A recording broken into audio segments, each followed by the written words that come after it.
परमपिता परमेश्वर को मैं आज की सुंदर आराधना के लिए धन्यवाद और स्तुति करता हूँ कि पिता परमेश्वर के चरणों में हम सब आए कर उसकी आराधना कर सकें, उसकी स्तुति और महिमा उसकी बढ़ाई कर सकें। अब सबों के लिए भी मैं परमेश्वर की स्तुति करता हूँ और धन्यवाद देता हूँ, और इसकी भलाई के लिए भी मैं विशेष परमेश्वर को धन्यवाद देता हूँ कि परमेश्वर ने हमारे लिए भलाई किया है, उपकार किए हैं। बाइबल कहती है परमेश्वर इतनी हमारे लिए उपकार करते हैं, उस उपकार को हम ना भूलना चाहिए और हमें धन्यवाद देना चाहिए। और जितने भी ये प्रोटेक्टर डोनेट किए हैं या दिए हैं उनके लिए मैं परमेश्वर को धन्यवाद और स्तुति करता हूँ। पिता परमेश्वर को मैं महिमा देता हूँ। सारी आदर और महिमा, प्रशंसा और गौरव उसी का है जो परमेश्वर हमारे लिए करता है, कलीसिया के लिए करता है। परमपिता परमेश्वर को मैं धन्यवाद और स्तुति करता हूँ कि उन्होंने हमारे लिए एक आराधना का दिन दिया, कि उसके चरणों में आकर हम उसकी आराधना और उपासना कर सकें, उसके नाम की स्तुति कर सकें। और आप सबों के लिए भी, जितने भी आप परमेश्वर की उपस्थिति में आए हैं और जितने भी ऑनलाइन में हैं, ऑनलाइन में जुड़े हुए भाई बहन और सारे प्रियजनों के लिए भी मैं धन्यवाद देता हूँ।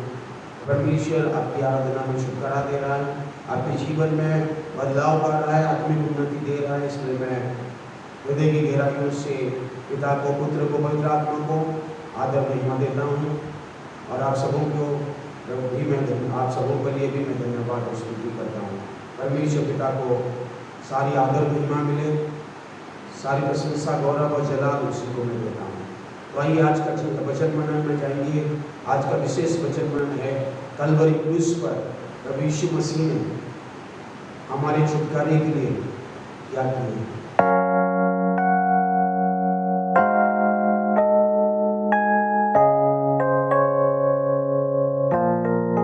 प्रभु यीशु मसीह ने कलवरी क्रूस पर परमेश्वर का सामर्थ्य से हमें रिडेम्पशन की, हमें छुटकारा दी है।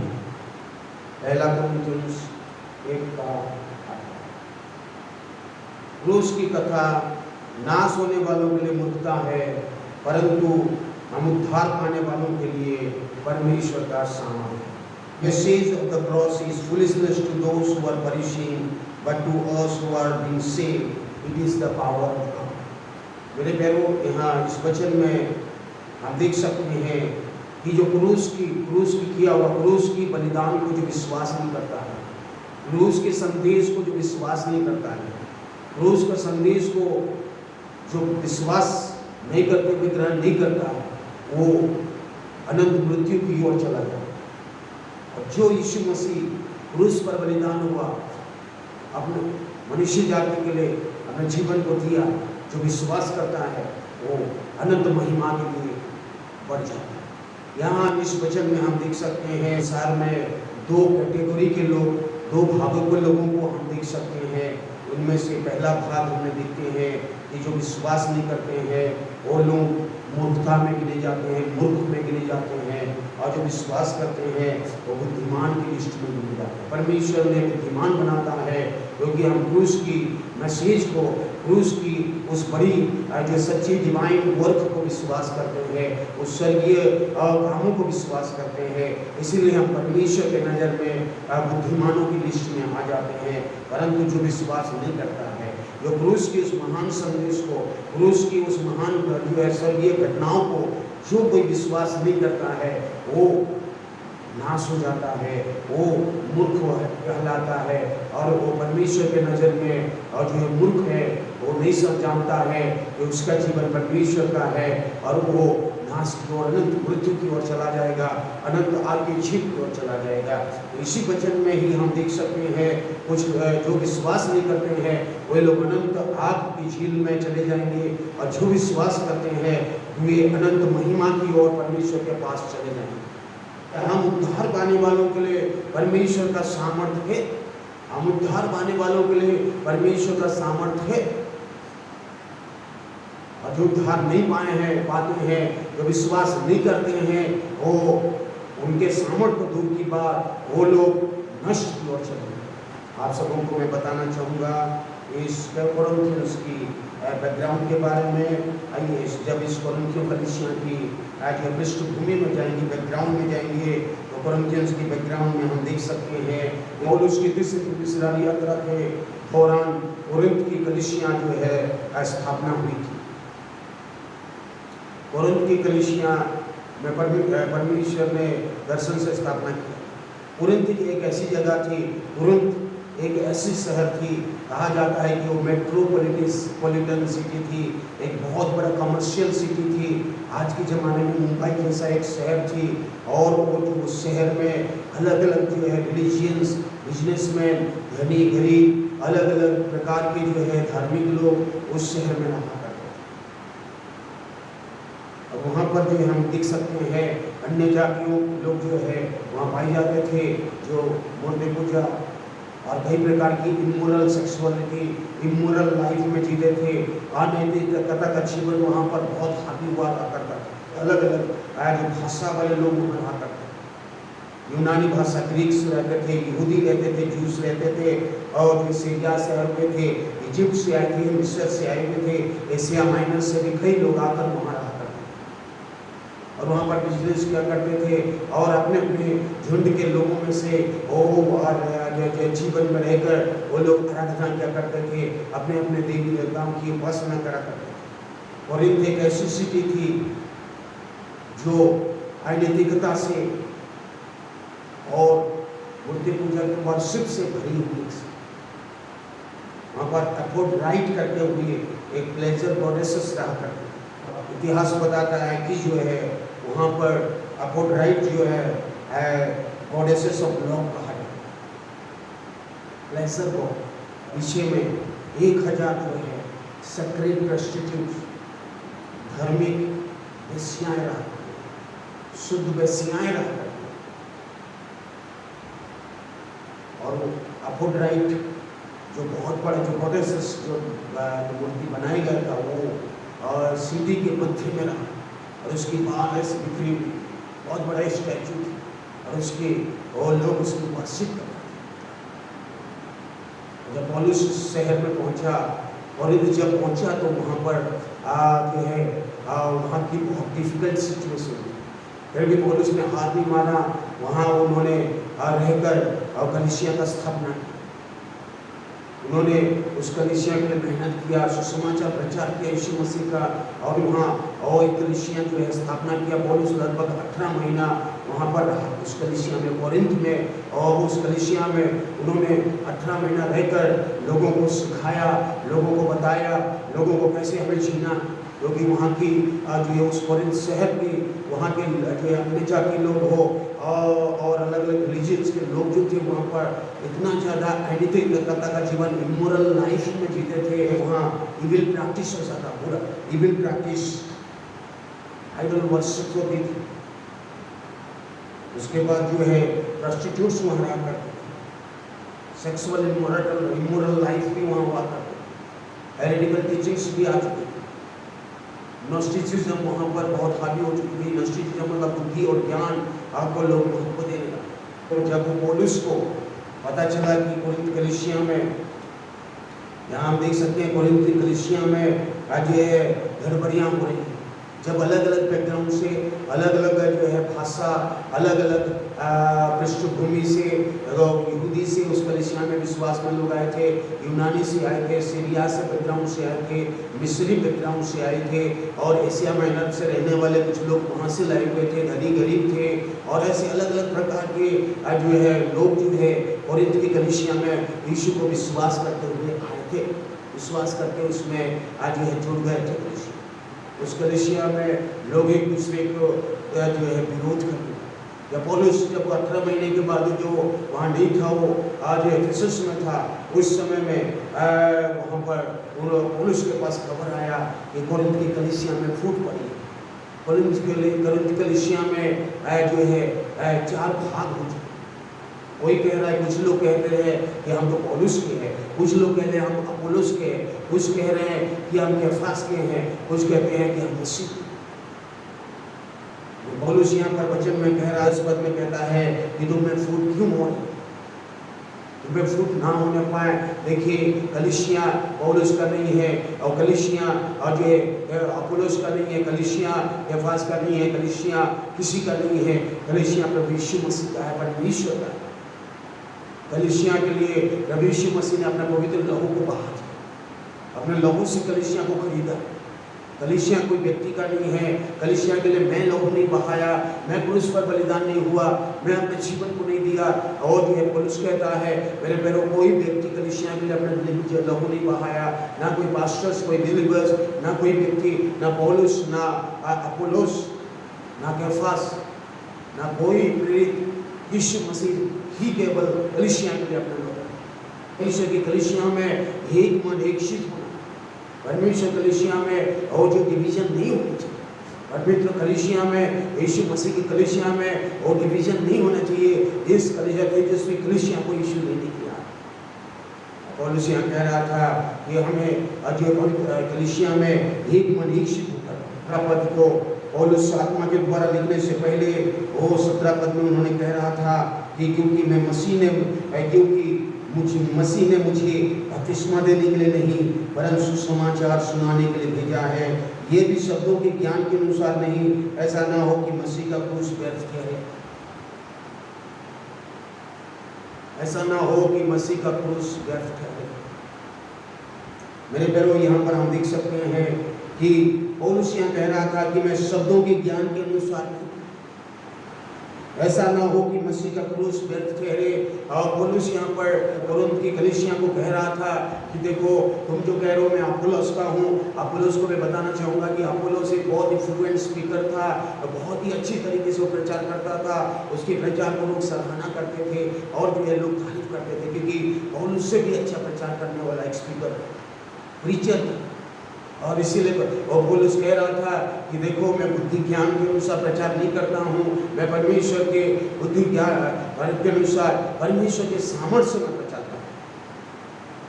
आप जो कहते हो मैं अपोलोस का हूँ, देखो अपोलोस ने आपके लिए जीवन नहीं, प्रभु यीशु मसीह ने। और मैं जो आपको सुसमाचार बताया हूँ ये मनुष्य का बुद्धि, मनुष्य का ज्ञान, मनुष्य के समझ के अनुसार मैंने नहीं दिया। ये जो है प्रभु यीशु मसीह का सामर्थ्य, परमेश्वर के सामर्थ्य से मैंने तुझे दिया। याद रखिए यहाँ परमेश्वर का वचन यहाँ कह रहा था कि मैं शब्दों के ज्ञान के अनुसार नहीं, मैं मनुष्य के ज्ञान के अनुसार नहीं, मनुष्य की बुद्धि के अनुसार नहीं, संसार की बुद्धि और ज्ञान के अनुसार मैं तुम्हें प्रचार नहीं कर रहा हूँ। मैं परमेश्वर का सामर्थ्य, पवित्र आत्मा से मैं तुम्हें समाचार बताया, पवित्र आत्मा की सामर्थ्य से मैं तुम्हें सुसमाचार। पहला कुरिन्थियों का 2 अध्याय, पहला कुरिन्थियों के 2 अध्याय का 1 पद से लेकर 5 पद हम देखेंगे। हे भाइयों, जब मैं परमेश्वर का भेद सुनाता हूँ, वह तुम्हारे पास आया तो शब्दों के ज्ञान की उत्तमता के साथ नहीं आया। जब मैं कुरिन्थ में आया तो मैं मनुष्य का बुद्धि ज्ञान के अनुसार मैं तुम्हारे पास प्रचार नहीं किया। जब मैं कुरिन्थ में आया और मैं जब सुसमाचार प्रचार किया तो परमेश्वर का जो है उत्तमता की मैं अपना बुद्धि, अपने ज्ञान, अपने शब्द के द्वारा मैं तुम्हारे पास नहीं, संसार की बुद्धि और ज्ञान के अनुसार मैं तुम्हारे पास नहीं, क्योंकि मैंने ये ठान लिया था कि तुम्हारे बीच यीशु मसीह क्रूस पर चढ़ाए हुए मसीह को छोड़ किसी बात को ना जानूं, मैं किसी बात को ना जानूं। और उस कहता है मैं अपने बुद्धि ज्ञान को मैं कचरा कुटा समझता हूँ। मैं आपके पास संसार की बुद्धि और ज्ञान और समझ के अनुसार आकर प्रचार नहीं किया। मैं केवल क्रूस का कथा को, क्रूस का संदेश को, परमेश्वर का सामर्थ्य से मैं तुम्हारे पास आया। मेरे प्यारों, मनुष्य का बुद्धि ज्ञान और समझ के साथ अगर लोग अपनी बातें को प्रचार करेंगे तो हो सके वो नाश हो जाए, लोग हो सके लोग उद्धार ना पाए, लोगों के जीवन में बड़े काम नहीं हुए। लेकिन याद रखिए पौलुस कहता है यहाँ पर, क्योंकि मैंने और जो है ठान लिया था कि तुम्हारे बीच मसीह सो वरन क्रूस पर चढ़ाए हुआ मसीह को छोड़ किसी बात को ना जानो। 3 पर मैं निर्बलता और भय के साथ बहुत ही थरथरा हुआ तुम्हारे साथ रहा। मैं 18 महीना जो तुम्हारे साथ रहा, मैं 18 महीना जो तुमको सिखाया इस प्रकार से यीशु मसीह में जीना है, इस प्रकार से यीशु मसीह में चलना है, इस प्रकार से संसार में आगे बढ़ना है, इस प्रकार से आप प्रार्थना करना है, सब जीना है, आत्मिक जीवन में बढ़ना है। और सारी चीज़ें जो परमेश्वर के सामर्थ और आत्मा से मैंने तुम्हें बताया है उसको आप नहीं भूलना है। मैं थरथराते हुए और परमेश्वर की उपस्थिति में आपको मैं बताया ताकि आप उस प्रकार से यीशु मसीह में जिए। आप लोगों के बीच में मतभेद ना होने पाए, डिविजन ना होने पाए, एक दूसरे को आप दोष लगाने वाले ना हुए, मैं उसका हूँ मैं इसका हूँ ना कहे। हम जाने कि हम यीशु मसीह के हैं, हम परमेश्वर के हैं, हम परमेश्वर की उपासना करते हैं। पद 4, मेरे वचन और मेरे प्रचार में ज्ञान की लुभावनी बातें नहीं परंतु आत्मा और सामर्थ का प्रमाण था, इसीलिए कि तुम्हारी विश्वास मनुष्यों का ज्ञान की नहीं पर नहीं परंतु परमेश्वर का सामर्थ पर निर्भर हो। मेरे प्यारों, यहाँ पर पौलुस कह रहा है कि मैं जो वचन प्रचार करता हूँ, मैं जो तुम्हें आज जो है सुसमाचार प्रचार करता हूँ, मैं जो तुम्हारे लिए प्रार्थना करता हूँ, ये सब चीज़ें मनुष्य का लुभावनी बातों के अनुसार। बहुत सारे लोग लुभावनी बातें, बहुत सारे जो पास्टर से मतलब लुभावनी बातें कहकर लाखों रुपया जो है वो लोग क्या करते हैं, लोगों से लेते हैं। वो जो है वचन को ट्विस्ट कर देते हैं, वचन को टेढ़ा मेढ़ा कर देते हैं, वचन को तोड़ मरोड़ कर मनुष्य को खुश कराने वाली बातों को कहकर लोगों से जो है पैसे के लिए, अपने नाम के लिए अपने जीवन को डालते हैं। और उस कहता है हमें लुभावनी बातों के लिए, लुभावनी बातें कहेंगे तो हमेशा टिकेगा नहीं। याद रखिए, हमेशा टिकेगा नहीं। लुभावनी बातें पल भर के लिए है, फिर दूसरी पल में वो भटक जाए। हमें लुभावनी बातें नहीं कहना है, लुभावनी बातें कह के अपनी भलाई के लिए, अपने लिए नहीं जीना है परंतु यीशु मसीह के लिए हमें जीना है। मेरे बहनों, हम परमेश्वर के लोग हैं, हमें लुभावनी बातों की ओर नहीं जाना है। संसार की लुभावनी ज्ञान, संसार की लुभावनी बातें, संसार का ज्ञान और बुद्धि से आप अगर जाएंगे तो आप नष्ट हो जाएंगे। परंतु परमेश्वर का ज्ञान और बुद्धि जो क्रूस पर प्रकट होता है, उस सामर्थ को आप अनुभव करेंगे तो आपका जीवन उद्धार होगा। हालेलुया! आपका जीवन अद्भुत सामर्थ्य कर देगा। इसीलिए तुम्हारा विश्वास मनुष्य का ज्ञान पर भरोसा ना रखें, मनुष्य के ज्ञान पर आप अपना भरोसा मत रखिए। संसार का ज्ञान, संसार का बुद्धि, संसार के समान हमें ज्ञान बुद्धि रखे ऐसे जीने के लिए आप अगर जिएंगे तो मेरे पैरों में बताना चाहूँगा कि आप नष्ट की ओर चले जाएंगे। परंतु आप अगर परमेश्वर का सामर्थ पर विश्वास करें, आप परमेश्वर का सामर्थ पर निर्भर करेंगे, परमेश्वर का सामर्थ पर विश्वास करेंगे तो आप कभी नष्ट नहीं होंगे, आप कभी नष्ट नहीं होंगे। परमेश्वर का सामर्थ आपको बदलता जाएगा, आपके परिवार को, आपके बच्चों को, आपके हर एक चीजों में परमेश्वर का सामर्थ प्रकट करेगा। और इसीलिए कह रहा है कि उद्धार पाने वालों के लिए परमेश्वर का सामर्थ। तुलसी का 18 पद में हमें आएंगे, क्योंकि क्रूस की कथा ना सुनने वालों के लिए मूर्खता है परंतु हम उद्धार पाने वालों के लिए परमेश्वर का सामर्थ्य है। हम उद्धार पाने वालों के लिए, हम विश्वास करने वालों के लिए, हम जो यीशु मसीह का क्रूस पर विश्वास करते हैं, यीशु हमारे लिए मारा गया, यीशु हमारे लिए हमारे पापों को ले लिया, हमारे श्राप को ले लिया, यीशु हमारा प्रभु है, यीशु हमारा उद्धार करता है। हमने उसे ग्रहण किया, हमें परमेश्वर का सामर्थ्य में मिल गया, हमें परमेश्वर का अनुग्रह आ गया, हमारे जीवन में परमेश्वर का सामर्थ्य काम करना चाहिए, जीवन में परमेश्वर का अभिषेक करना चाहिए। आइए हम देखेंगे सुसमाचार में प्रभु यीशु मसीह के क्रूस के सुसमाचार में विश्वास करने वालों के लिए परमेश्वर का सामर्थ्य। रोमियो 1:16, क्योंकि मैं सुसमाचार से नहीं लजाता, क्योंकि मैं सुसमाचार से नहीं लजाता। आप सुसमाचार से मत लजाइए, आप सुसमाचार से मत लजाइए। सुसमाचार से अगर आप लजाएंगे, सुसमाचार से लजाएंगे तो एक दिन वहाँ परमेश्वर के चरणों में भी आप लजाएंगे। बाइबल कहती है कि आप सुसमाचार से मत लजाइए। आप जहाँ भी रहिए ये समझिए, यीशु मेरे लिए मारा गया, गाड़ा गया, दूसरे जी उठा। यीशु को मैं कभी भी, यीशु का गवाही, यीशु का नाम को ऊंचा और करने के लिए मैं कभी भी ना लजाने पाऊँ। इसीलिए कि वो हर एक विश्वास करने वालों के लिए, इसीलिए कि वो हर एक विश्वास करने वालों के लिए, केवल आपके लिए और मेरे लिए नहीं, केवल आपके लिए और मेरे लिए नहीं, जितने भी संसार में यीशु मसीह पर विश्वास करते हैं, यीशु मसीह मेरा प्रभु है, यीशु मसीह मेरा उद्धार करता है, यीशु मसीह ही मेरा जीवन का मालिक है, उन सबों के लिए, ओ जो चाहे यहूदी हो चाहे यूनानी हो, सबके लिए उद्धार के लिए परमेश्वर का सामर्थ्य है, परमेश्वर का सामर्थ्य है। It is the power of God. मेरे प्यारों, हमारे लिए उद्धार पाए वालों के लिए परमेश्वर का सामर्थ्य है। आपके लिए और मेरे लिए परमेश्वर का सामर्थ्य सुसमाचार में प्रकट होती है। इसीलिए मैं हमेशा कहता हूँ, जब एक व्यक्ति सुसमाचार प्रचार करता है तो पवित्र आत्मा के बगैर वो सुसमाचार इफेक्टिव नहीं होगा। पवित्र आत्मा के बिना, परमेश्वर के सामर्थ्य के बिना वो सुसमाचार लोगों को परिवर्तन नहीं करेगा। सुसमाचार में ही परमेश्वर का सामर्थ्य है और हमें भी समझना है कि प्रभु यीशु मसीह का जो वादा, परमेश्वर का प्रतिज्ञा, पवित्र आत्मा का सामर्थ्य हमारे जीवन में लेना है। हमारे जीवन में परमेश्वर का सामर्थ्य अगर आ गया तो आपकी जीवन बदलेगी और दूसरे के जीवन भी बदल जाएगी।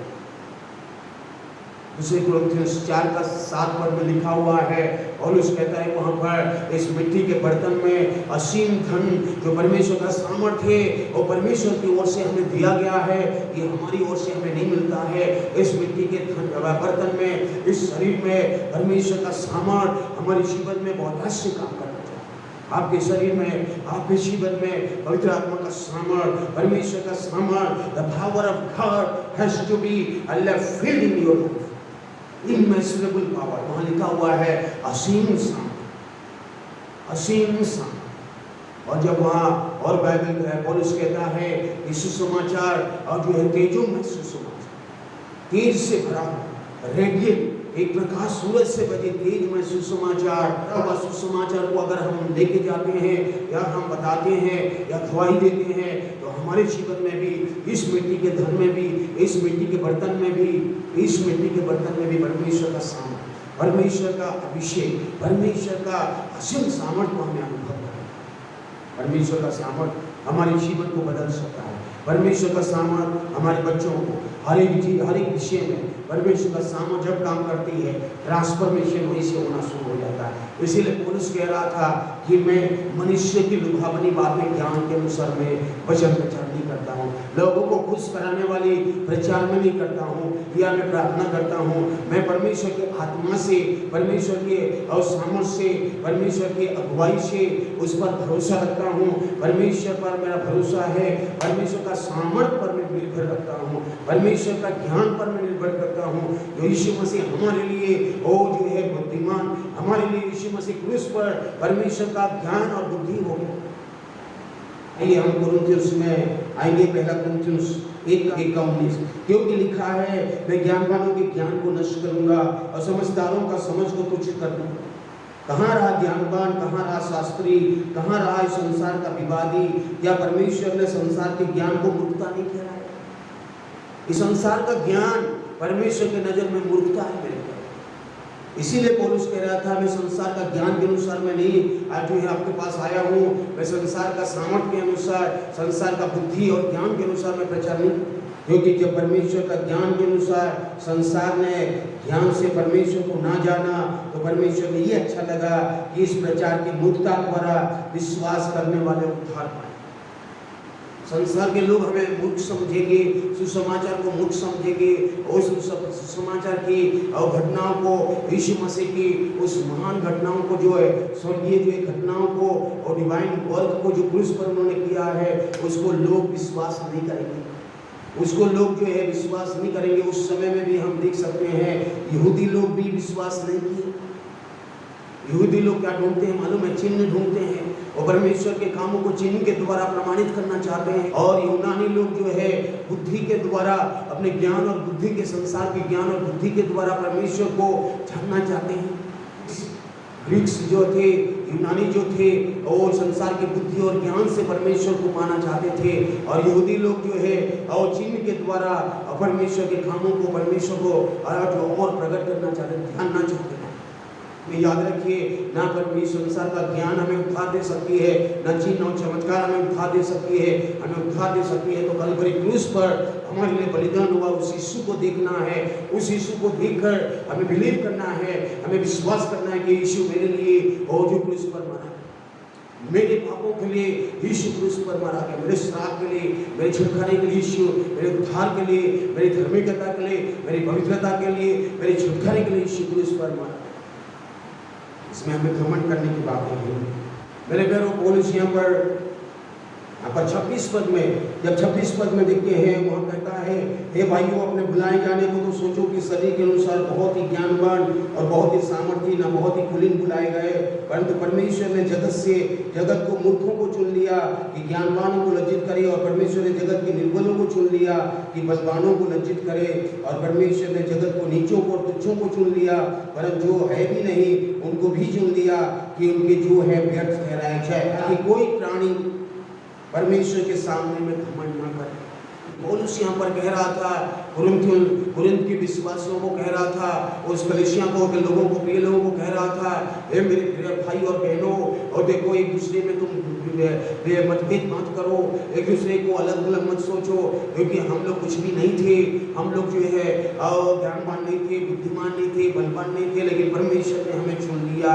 हमारा चुनाव परमेश्वर से है। हम परमेश्वर ने हमें चुनकर ओ पवित्र कलीसिया के जो बेटा बेटी बनाया है। हम परमेश्वर के लिए जिए, इसमें घमंड करने की बात नहीं है। आप घमंड मत करिए, क्योंकि यीशु मसीह हमारे लिए ही क्रूस पर, यीशु मसीह हमारे लिए क्रूस पर आज जो है बलिदान हुआ।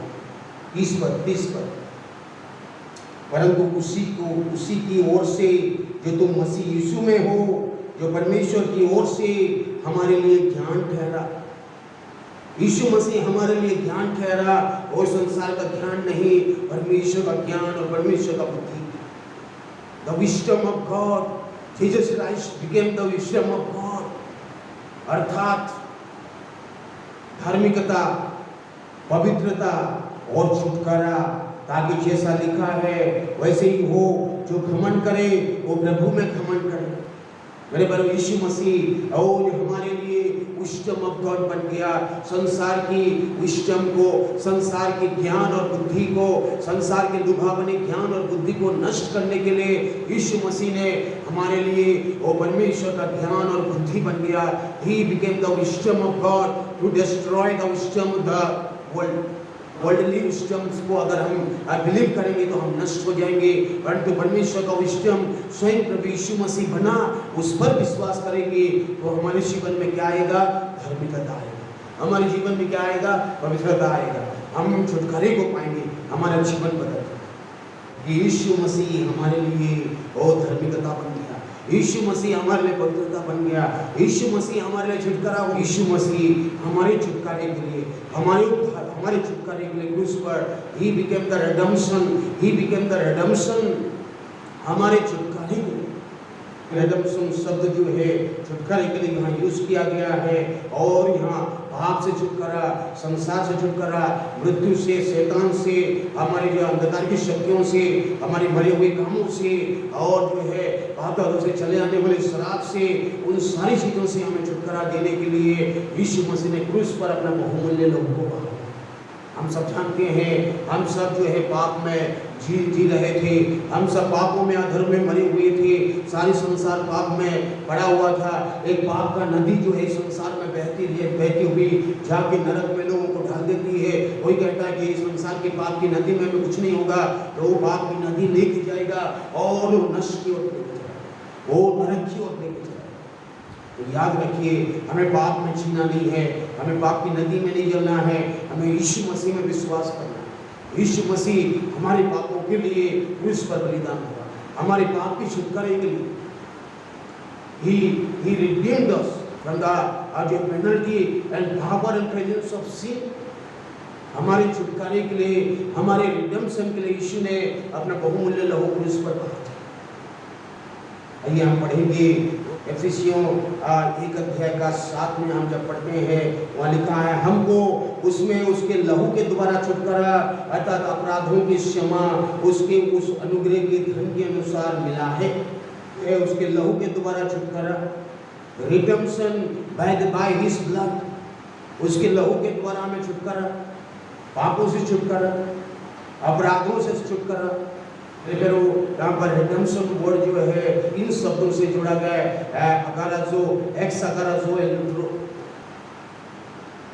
अगाराजो मतलब टू परचेस, मूल्य देकर खरीदा जाए। जिनको छुड़ाना है उनका मूल्य चुकाना है। मेरे प्यारो, पाप से छुटकारे के लिए और जो है पुराने नियम में पशु बलि चढ़ाया जाता था, लेकिन यीशु मसीह ने अपने बहुमूल्य रक्त से हक दे दिया, हमारे लहू को बहा दिया ताकि हम उस लहू से खरीदे जाए। वो अपना लहू दिया, अपना लहू को देकर हमें खरीदा। हम लोग स्लेव मार्केट में थे, पाप की बाजार में थे, जैसे पुराने जमाने में पाप की बाजार थी और जो है पाप गुलामी की बाजार थी, वैसे ही जो है और मनुष्य जाति पाप के बाजार में, पाप के समुद्र में पड़े हुए थे। वहाँ से यीशु ने अपने लहू से, लहू देकर अपने लहू से हमें खरीदा। बाइबल कहती है हमें लहू देके उन्होंने छुड़ाया। दूसरा मैंने कहा एक्स अगारसो, केवल मूल्य चुकाना नहीं परंतु गुलामी बाजार से बाहर निकालना भी छुटकारे के अंतर्गत है। ये कार्य यीशु मसीह ने हमारे लिए किया। देखिए, गुलामी बाजार से खरीदा आपने और वहाँ छोड़ के नहीं आना, आपको खरीदा, उसके बाद उसको लेके आपको आना है। यीशु मसीह ने हमारे लिए मूल्य चुकाया, हमारे लिए धन दे दिया, हमारे लिए अपने लहू दिया, उसके बाद वहाँ से लेके आए, उसके बाद वहाँ से लेके समझ में रहे। तीसरा शब्द न्यूट्रो शब्द दिया गया है, वो जो है केवल चुकाना, चुका दिया, मूल्य चुकाया उतना नहीं, लेके आया उतना नहीं, वो अपनी महिमा के लिए इस्तेमाल करना चाहता है। यीशु मसीह हमारे लहू बहाया, लहू से हमें खरीदा, खरीद कर हमें लेके आया। लेने के आने के बाद उन्होंने क्या किया, उन्होंने अपने महिमा के लिए हमें रखा है ताकि इस संसार में हम उसकी महिमा करें, हम उसकी स्तुति करें, उसकी गवाही बने, हम उससे जुड़े रहें, हम उससे प्रार्थना करते रहे और जाने कि हम परमेश्वर के लोग, परमेश्वर के लोगों में एक मन एक शिट हम रहे। सबसे पहले यीशु मसीह ने हमने देखा कि पाप से हमें छुड़ा दिया है। He redeemed us from the sin, the slave market। दूसरा हम देखते हैं गलतियों 3:13, मसीह ने जो हमारे लिए श्रापित बना, हमें मोल लेकर व्यवस्था के श्राप से छुड़ाया, क्योंकि लिखा है जो कोई कांट पर लटकाया जाता है वो श्रापित है। मसीह ने हमें श्राप से छुटकारा दिया। He redeemed us from the curse, व्यवस्था के श्राप से छुड़ाया। यीशु मसीह ने क्रूस पर हमारे लिए श्रापित बना ताकि हमारी श्राप को उठा ले और हमारे जीवन में धार्मिकता और ब्लेसिंग्स को लाए, हमारे जीवन में अनुग्रह को लाए। हमारे श्राप को मान लिया और हमारे जीवन में आशीष को लगा।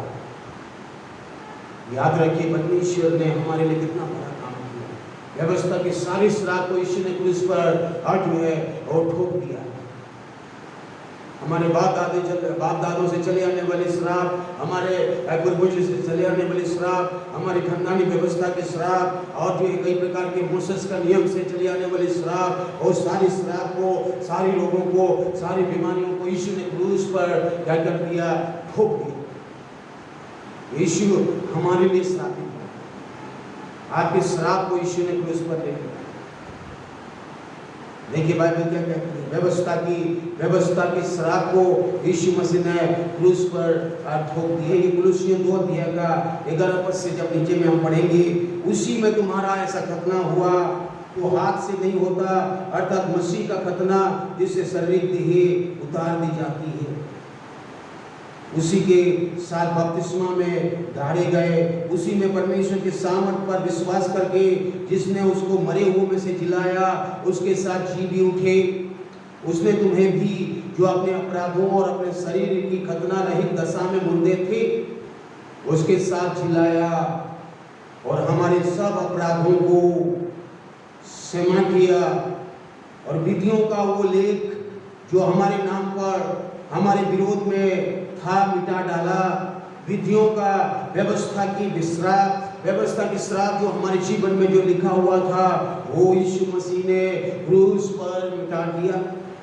और लिखा है उसे क्रूस पर कीलों से जड़कर वो सामने से हटा दिया। व्यवस्था के श्राप को जो विधियों से लिखी हुई थी, सब कुछ यीशु मसीह ने क्रूस पर और जड़कर, कीले ठोककर यीशु ने उसको मिटा दिया, हटा दिया। हमें श्राप से मुक्ति, व्यवस्था के श्राप से, खानदानी श्राप से, विधियों का श्राप से हमें परमेश्वर ने आजाद किया क्रूस पर। यीशु पर जब आप विश्वास करते हैं, यीशु का विश्वास करने से परमेश्वर की सामर्थ प्रकट होती है और परमेश्वर के सामर्थ से हमारी श्राप जो है मिटते हैं, हमारी श्राप जो है टूट जाते हैं। इब्रानियों की पुस्तक में आएंगे, इब्रानियों का 9 अध्याय का 12 पद से नीचे, बकरों और बछड़ों के लहू के द्वारा नहीं, वरन अपने ही लहू के द्वारा एक ही बार पवित्र स्थान में प्रवेश किया और अनंत छुटकारा प्राप्त किया। मेरे प्यारों, पुराने नियम में बकरों और बछड़ों का लहू के द्वारा आज जो है रिडेम्पशन या छुटकारा या पापों से मुक्ति या जो ये सब चीजें किया जाता है। मेरे यीशु मसीह ने महापुरोहित होकर उन्होंने आपकी पवित्र स्थान में प्रवेश किया, परमेश्वर की उपस्थिति में प्रवेश किया और अपने बहुमूल्य लहू, अपने स्वर्गीय लहू, पवित्र लहू को बहा दिया हमारे लिए और अनंत छुटकारा, eternal redemption. He has given us the eternal redemption. He has given the eternal redemption to everybody, those who believe, जो विश्वास करता है उस लहू पर। यीशु मसीह ने हमें अनंत छुटकारा दे दिया। क्योंकि जब बकरों और बैलों का लहू और गलोर की राख का अपवित्र लोगों पर छिड़काया जाना शरीर की अशुद्धता के लिए उन्हें पवित्र करता था, तो मसीह यीशु का लहू, तो प्रभु यीशु मसीह का लहू जिसने अपने आप को सनातन आत्मा के द्वारा परमेश्वर के सामने में निर्दोष चढ़ाया, ताकि तुम्हारे विवेक को मरे हुए कामों से शुद्ध करेगा, ताकि तुम जीते परमेश्वर की सेवा कर सको। मेरे प्यारों, मनुष्य जो का विवेक जो है अशुद्ध कामों से, मरे हुए कामों से जकड़ा हुआ था और अशुद्ध कामों से, अशुद्ध विवेक से हमें अगर छुटकारा पाना है, हमारे विवेक में भी शुद्धिकरण होनी है, हमारे विवेक को भी हमें निकालना है उन चीजों से, तो यीशु का बहुमूल्य लहू है। यीशु का बहुमूल्य लहू के द्वारा ही जो हमें क्या मिलती है, वहां से छुटकारा मिलती है। हमारे मरे हुए कामों से हमारा विवेक को छुटकारा मिलती है। हमारे हुए कामों से हमारे विवेक जो है बदल जाते हैं, हम बदल जाते हैं, हमारे लोग बदल जाते हैं। याद रखिए, मरे हुए कामों से, मरे हुए विवेक के कामों से हमें छुटकारा देने के लिए, अनंत छुटकारा देने के लिए, एटर्नल रिडेम्पशन देने के लिए यीशु ने अपना लहू को बहाया, पवित्र लहू को दे दिया। और हम जब विश्वास करते हैं, वो लहू आपके जीवन में काम करता है, वो स्वर्गीय लहू आपके जीवन में काम करता है। आइए हम और एक वचन को देखेंगे, पहला पत्रस 1 अध्याय का 18 और 19। क्योंकि तुम जानते हो कि तुम्हारा निकम्मा चाल चलन जो बाप दादों से चला आता है, उससे तुम्हारा छुटकारा चांदी और सोने अर्थात नाशमान वस्तु के द्वारा नहीं हुआ। 19 पर निर्दोष और निष्कलंक और मसीह के बहुमूल्य लहू के द्वारा हुआ। ऐसे यहाँ पर हम देखते हैं कि हमारे जीवन में जो बाप दादों से चले आने वाली जेनेटिक श्राप, जेनेटिक पाप, हमारी चाल चलन, हमारे जीवन को जो नाश की ओर लेके जा रहा था, हमें मृत्यु की ओर लेके जा रहा था, मेरे प्यारों, आपके जीवन में और जो बाप दादों से चले आने वाली श्राप और पाप जो है क्या करती है, हमें नष्ट की ओर लेके जाना चाहती है। वही चीजों से हमें छुटकारा देने के लिए, वही से हमें खरीदने के लिए, वही से हमें निकालने के लिए यीशु ने अपना बहुमूल्य लहू को बहाया। हमारा छुटकारा और धन दौलत, पैसा कौड़ी, सोना चांदी के द्वारा नहीं है। जितने भी पैसा, धन दौलत, चांदी, सोना के द्वारा जो है बाप दादों से चले आने वाली श्राप हो, पाप हो और जो है इन चीज़ों को जो है रोग बीमारी, इन चीज़ों को लिए जो है हम जितनी भी पैसा खर्चा करें और जो है हमें छुटकारा नहीं मिल सकता। दादों से आने वाली कई जेनेटिक्स बीमारी है, कई प्रकार की जेनेटिक्स बीमारी जो पीढ़ी से पीढ़ी से जो जाती है, वो बीमारी से हमें छुटकारा पाना है, उस श्राप से छुटकारा पाना है, उस श्राप से हमें निकलना है। तो यीशु का बहुमूल्य लहू है, यीशु का प्रेशियस ब्लड है, यीशु का जो है बहुमूल्य स्वर्गीय लहू से ही केवल होगा, निष्कलंक लहू और जो पवित्र लहू, वो सामर्थ्य लहू। जब बाइबल कहती है जब उस लहू पर आप विश्वास करते हैं, यीशु का लहू मेरे लिए छुटकारे के लिए बहाया गया, यीशु का लहू मेरे जो है जीवन की छुटकारे के लिए बहाया, आप वही यीशु का लहू आपके जीवन में एक्टिवेट हो जाता है, वही यीशु का लहू आपके जीवन में एक्टिवेट हो जाता है। मेरे प्यारे, यीशु का लहू जब एक्टिवेट होगा, यीशु का लहू जब कार्यकारी करेगा, जब जो है आप विश्वास करेंगे। इस 3 अध्याय का 24 और 25 पद में हम देखेंगे, परंतु उसके अनुग्रह से उसे छुटकारा के द्वारा, उस छुटकारे के द्वारा जो मसीह यीशु में है, सेंत में धर्मी ठहराए जाते हैं, उसे परमेश्वर ने उसके लहू के कारण, यीशु मसीह के लहू के कारण एक ऐसा प्रायश्चित ठहराया जो विश्वास करने से कार्यकारी होता है। बाइबल कह रहा है विश्वास करने से प्रभु यीशु मसीह का लहू कार्यकारी करता है। When you believe the blood of Christ, जब आप विश्वास करते हैं यीशु का लहू पर, तो वो एक्टिवेट होना शुरू होता है, आपके जीवन में एक्टिवेट हो जाए, आपके जीवन में कार्यकारी हो जाए। जब तक आप विश्वास नहीं करेंगे, मन नहीं फिराएंगे, यीशु का लहू काम नहीं करेगा। आपको और मुझे विश्वास करना है कि यीशु क्रूस पर हमारे लिए लहू बहाया। ओ यीशु मेरे छुटकारे के लिए लहू बहाया, मेरे उद्धार के लिए लहू बहाया, मेरे रिडेम्पशन के लिए यीशु ने पवित्र लहू बहाया। ओ बाप दादों से चले आने वाली श्राप से छुटकारा देने के लिए, पाप से छुटकारा देने के लिए, अंधकार की शक्ति से छुटकारा देने के लिए, मेरे जीवन को मरे हुए कामों से छुटकारा देकर मुझे परमेश्वर की सेवा करने के लिए यीशु ने अपना क्रूस पर लहू बहाया। जब आप विश्वास करते हैं, जब आप विश्वास करते हैं तो क्या हो जाएगा? आप विश्वास करते हैं तो यीशु का लहू आपके जीवन में काम करना शुरू हो जाएगा। और यीशु का लहू आपके जीवन में कार्यकारी हो जाएगा मेरे प्यारों। और आपका जीवन और जो है आपका शरीर, आपके प्राण, आपकी आत्मा, आपके जीवन में रहने वाले रोग और बीमारी, सब कुछ यीशु ने जो क्रूस पर छुटकारे के लिए कर दिया है, वो सब होना शुरू हो जाएगा। और बाइबल कहती है यीशु ने हमारे रोगों को सह लिया, हमारे रोगों को, डिजीज और वायरस और सिकनेस को भी यीशु ने क्रूस पर, यीशु ने हमारे छुटकारे के लिए, हमारे रोग और बीमारी के छुटकारे के लिए भी यीशु ने हमें क्रूस पर अपने सब कुछ कर लिया। पहला कोरिन्थियों 6:19 और 20। क्या तुम नहीं जानते कि तुम्हारा देह पवित्र आत्मा का मंदिर है जो तुम्हें बसा हुआ है और तुम्हें परमेश्वर की ओर से मिला है और तुम अपने नहीं हो, क्योंकि दाम देकर मोल लिए गए हो, क्योंकि तुम दाम देकर मोल लिए गए हो। इसीलिए अपने देह के द्वारा परमेश्वर की महिमा करो, इसीलिए अपने देह के द्वारा परमेश्वर की महिमा करो। हमारे लिए यीशु मसीह ने अपने बहुमूल्य लहू को दे दिया, हमें दाम दिया है। यहाँ पर दाम यीशु मसीह का लहू है। यीशु मसीह का लहू से हम खरीदे गए, यीशु मसीह का लहू से हम बेटा बेटी बने हैं, यीशु मसीह के लहू से हम खरीद कर उसकी पवित्र कलीसिया में आज जो है जुड़ गए हैं। तो हमारे जीवन में परमेश्वर की आत्मा वास करता है, पवित्र आत्मा वास करता है। हमारे शरीर में अगर पवित्र आत्मा करता है तो कोई दूसरी चीज वास ना करने पाए। और जो है बुराई, ईर्ष्या, कपट, जलन, घमंड और भेदभाव और जो है निंदा और कई प्रकार की जो है ऐसी मूर्खता की बातें हमारे जीवन में ना होने पाए। मेरे प्यारों, हमारा जीवन हमारा नहीं है। बाइबल कहती है तुम अपने नहीं हो, यीशु मसीह के लहू से खरीदे गए हो। तुम्हारा देह परमेश्वर का है, तुम्हारा देह से तुम महिमा करो, तुम्हारा देह से कोई अशुद्ध काम मत करो। तुम्हारा देह में पवित्र आत्मा चलना फिरना चाहता है। हमारा देह यीशु मसीह का है, परमेश्वर का है, परमेश्वर का मंदिर है। इस देह से परमेश्वर की महिमा करें। हमारे लिए यीशु ने अपने बहुमूल्य लहू को देकर खरीद लिया है ताकि इस देह से उसकी स्तुति महिमा हमेशा करते रहे, उसके आने की बात जोते रहे। पहला कोरिन्थियों 7:23 में लिखा है तुम दाम देकर मोल लिए गए हो, मनुष्य के दास मत बनो। मनुष्य के दास मत बनो, परमेश्वर के दास बनकर जियो, क्योंकि परमेश्वर ने, यीशु मसीह ने हमारे लिए अपने लहू को बहाया है, लहू से खरीदा है। इसीलिए हम प्रभु यीशु मसीह का बेटा बेटी हैं। प्रभु यीशु मसीह की सेवा करें, प्रभु यीशु मसीह के दास दासी बने, प्रभु यीशु मसीह के लिए जिए। मनुष्य के दास मत बनो, ना पाप के दास बनो, ना पाप के दासत्व में जाओ। हमें परमेश्वर ने पाप से स्वतंत्र कर दिया है, हमें पाप से स्वतंत्र कर दिया ताकि हम स्वतंत्रता का जीवन जिए। आइए हम जो है गलतियों की पुस्तक में जाएंगे 5 अध्याय, या परमेश्वर का वचन क्या कहता है। गलतियों 5 अध्याय का 1 पद को हम पढ़ेंगे। मसीह ने स्वतंत्रता के लिए हमें स्वतंत्र कर दिया है, अतः उसी में स्थिर रहो और दासत्व के जुए में फिर से ना जूतो।